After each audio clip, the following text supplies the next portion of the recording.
All right, so to finish up our Unit 1 on trig ratios and radian measurements, we're going to take a look at a few more reference angles. It says find the exact value of each expression or state the value as undefined. Okay, so as we're talking about reference angles, right, the reference angle for 120 degrees is 60 degrees.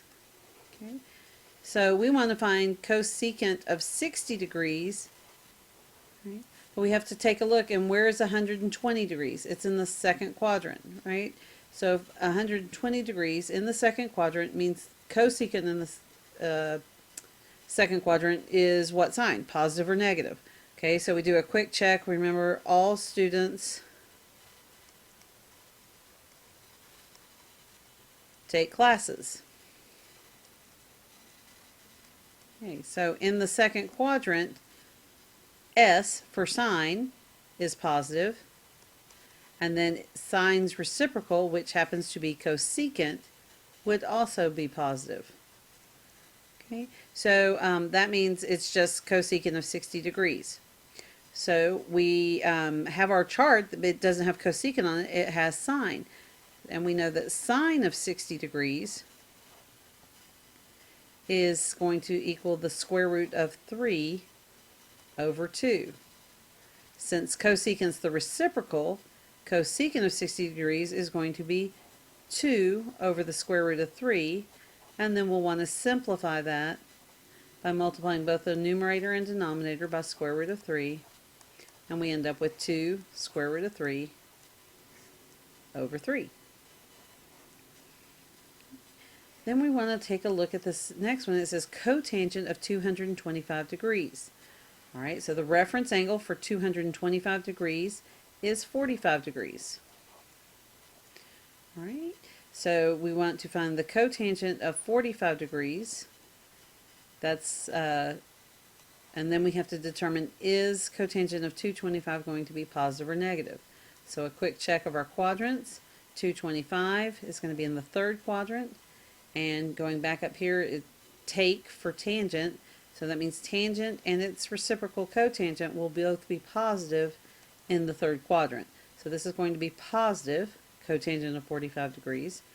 And the cotangent of 45 degrees is 1. So positive 1. Okay.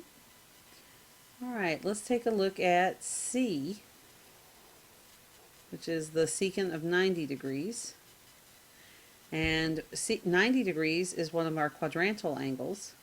Okay, so it doesn't have a reference angle. We know at 90 degrees, if we're doing a unit radian of 1, then this point would be 0, 1. Okay, secant ratio is the reciprocal of cosine, so it's going to be r over x, or 1 over 0. Well, hopefully you remember that you can't divide by 0, so that would be undefined. All right. Okay, let's take a look at this, the letter D, secant of 7 pi over 4. Okay, now the radians are actually fairly easy to figure out what their reference angle is, because it's going to be the unit, right? So pi over 4 would be its reference angle. Okay. And quick check, pi over 4, remember, is 45 degrees, is the equivalent. Okay, so we want to find secant of pi over 4, 45 degrees. Well, on our chart we don't have secant, but we do have its reciprocal, which is cosine. Okay. Cosine of pi over 4 is square root of 2 over 2. Okay, so that's our reciprocal. So we know that it's going to be 2 over the square root of 2. And we want to know, well, is it going to be positive or negative? So let's do a check on a quadrant check. 7 pi over 4. See, there's 1 pi, 2 pi, 3 pi, 4 pi, 5 pi, 6 pi, 7 pi over 4, way over here. Okay, and in the fourth quadrant, C for classes, C is for cosine, and its reciprocal secant are positive. Okay, so it's going to be positive 2 over the square root of 2, which simplifies by multiplying both the numerator and denominator by square root of 2. We'd get 2 square roots of 2 over 2. 2 divided by 2 is 1, so my final answer, square root of 2. Okay, tangent of 5 pi over 6. Again, with the radian measures, you can tell your unit's going to be the pi over 6. And pi over 6 in degrees is 30 degrees. Okay. Tangent of 30 degrees is actually on our chart.